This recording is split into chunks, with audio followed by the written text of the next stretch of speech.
हो सकता है सरकार की पॉलिसी हो और आप नियोजित शिक्षक रह जाएंगे। हो सकता है सरकार की पॉलिसी हो और राजकर्मी आपको नहीं बनाएगी। 5-5 परीक्षा का आपको अवसर दिया जा रहा है। 15 साल 20 साल नौकरी किसी से करवा लिए तो उसका बाल बच्चा कहाँ जाएगा? रास्ता में तो पास करे दक्ष है भाई।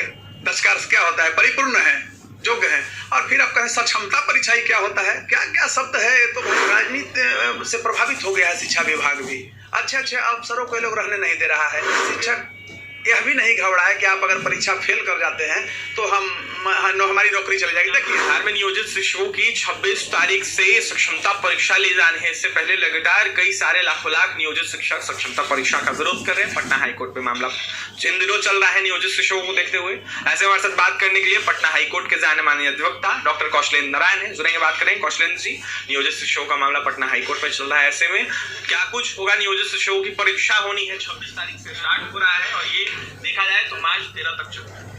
देखिए, मैं स्पष्ट रूप से कह रहा हूँ, इस पर आप पहले भी लिए हमारा विचार लिए हैं, लीगल दृष्टिकोण से कह रहा हूँ। क्या हाईकोर्ट क्या कहेगी? परीक्षा नहीं लीजिए? अरे एक मानक है, राजकर्मी का दर्जा के लिए परीक्षा दीजिए। लेकिन गलती कहाँ से? सरकार कहती है कि परीक्षा लेंगे सबको भगा देंगे। आप 13 साल 15 साल 20 साल नौकरी किसी से करवा लिए तो उसका बाल बच्चा कहाँ जाएगा? आप सरकार फंसी है। कैसे फंसी है कि आपने पहले लिया दक्षता परीक्षा। दक्षता में तो पास करे दक्ष है भाई।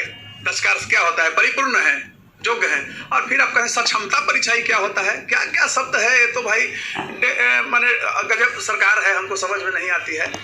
जो शिक्षक आप ऐसे मानिए कि 18-20 साल नौकरी कर लिया है, उसको कैसे आप हटा दीजिएगा? आप ये कहते कि जो दक्षता परीक्षा पास किए हुए हैं वो नियोजित ही रहेंगे। सक्षमता परीक्षा हम इसलिए ले रहे हैं कि राजकर्मी का दर्जा देंगे।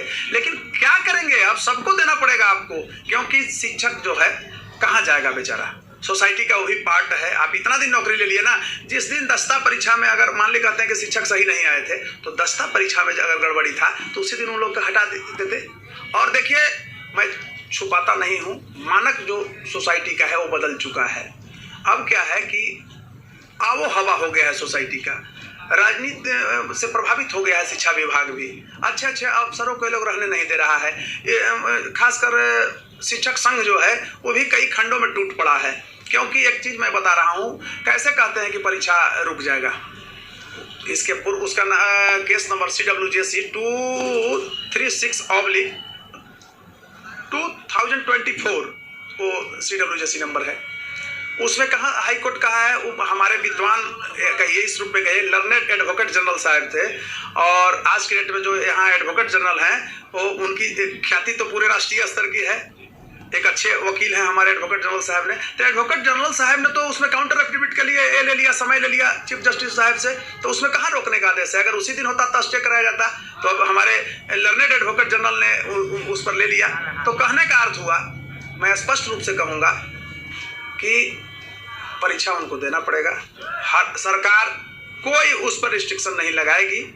और दूसरी तरफ मैं कहना चाहता हूं कि शिक्षक यह भी नहीं घबराए कि आप अगर परीक्षा फेल कर जाते हैं तो हमारी नौकरी चली जाएगी। देखिए, कोर्ट की तरफ से शिक्षक नहीं, एक टेक्निकल चीज को समझिए। नहीं, एक टेक्निकल चीज बता रहे हैं। पहले था कि 3 ऑनलाइन परीक्षा देना है, यही ना था। और 3 अगर फेल आप कर जाएंगे तो छुट्टी हो गया। अब तो सरकार आपके लिए ऑप्शन 2 निकाल दिया, फिजिकल लिखित।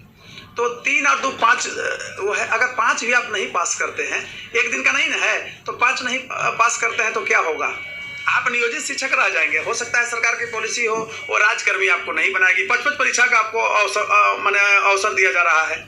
मैं स्पष्ट बोल रहा हूँ। नहीं, ऐसा नहीं है कि हम बहुत सहानुभूति लेना चाहते हैं शिक्षकों का, जो उसको करना है। लेकिन अच्छी परिपाटी का शिलान्यास नहीं है, इसलिए कि शिक्षक यूनियन ने क्या किया कि 1.5 लाख मात्र लगता है, लगभग नियर अबाउट 1,42,000 कुछ हमारे समझ से लगता है, जो हमको मैंने रिकॉल जो मेरा फॉर्म भरा है 2.5 लाख से ऊपर विरोध। जी। बाकी यूनियन में फंस करके उसके यूनियन के नेतागिरी में वो लोग फॉर्म नहीं भरे। अब बताइए कि जो बच गए उसका क्या होगा? तो कहीं न कहीं से ऐसा है कि नहीं, जो भरे हैं उनको नहीं परीक्षा देना पड़ेगा परीक्षा। अरे कॉन्स्टिट्यूशन ऊपर का चीज है, आप थोड़े सर्वसर्वा है। तो हमारे समझ से स्पष्ट रूप से मैं बता रहा हूँ, एक लीगल दृष्टिकोण से मेरा जो अपना टेक्निक है, अपना आइडियोलॉजी है कि किसी भी हालत में शिक्षकों को परीक्षा देना ही होगा, कोई हाई कोर्ट स्टे नहीं लगाएगी। हाँ, जहाँ तक नौकरी खत्म होने का सवाल है तो सरकार नहीं कर सकती है खत्म, उसके लिए बहुत सा है, ह्यूमनिटी भी तो है। आप 20 साल उससे सेवा लिए हैं, यानी कि फेरबदल हो सकता है। हाँ, फेर बदल हो सकता है, लेकिन उनकी सेवा समाप्त नहीं होगी। माने not only the government but the teachers union also is guilty. Teachers union भी दोषी है। आप फॉर्म भरवाते, नियम तो आप मानिएगा ना, आप डिक्टेटरशिप नहीं ना है, ये लोकतंत्र है। यहाँ हर कुछ कॉन्स्टिट्यूशन से चलता है। तो नहीं अगर रहता है यहाँ नेतागिरी, तो आप 1,40,000 42,000 कैसे क्यों मात्र फॉर्म भराया? तो हमारे समझ से लगता है कि परीक्षा रुकेगी भी नहीं, और जो नहीं भरे हैं उनको फिर एक चांस पीछे हो गए, फिर बाद में एक चांस और देंगे, लेकिन देना ही पड़ेगा, नौकरी नहीं जाएगी। नौकरी नहीं जाएगी, परीक्षा तो देना ही होगा। कोर्ट के द्वारा भी स्टे नहीं लगेगा परीक्षा को देखते हुए। सक्षमता परीक्षा ली जानी है, इसको लेकर तमाम अपनी प्रतिक्रिया दे रहे थे डॉक्टर कौशलेंद्र नारायण। तो वहीं पटना हाईकोर्ट के जाने माने अधिवक्ता डॉक्टर कौशलेंद्र नारायण क्या कुछ कहते सक्षमता परीक्षा को लेकर, नियोजित शिक्षकों को लेकर आपने सुना है? आपने स्पष्ट रूप से सुना, ये थे पटना हाई कोर्ट के एडवोकेट। इनका स्पष्ट रूप से कहना है कि भाई कहीं ना कहीं मामला पटना हाई कोर्ट में गया हुआ है और स्पष्ट रूप से जो भी शिक्षक एक लंबे अरसे से कार्य कर रहे हैं उनकी नौकरी जो है वो नहीं जाएगी। ये बात स्पष्ट रूप से कहा है। भले ही उन्हें परीक्षा देना पड़ सकता है, लेकिन जो उनकी नौकरी है वो नहीं जाएगी।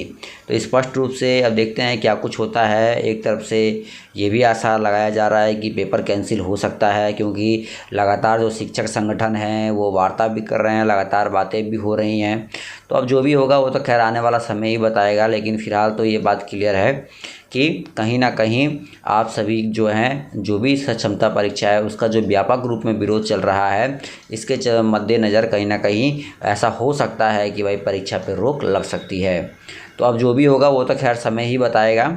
तो इस वीडियो में इतना ही। धन्यवाद। जय हिंद।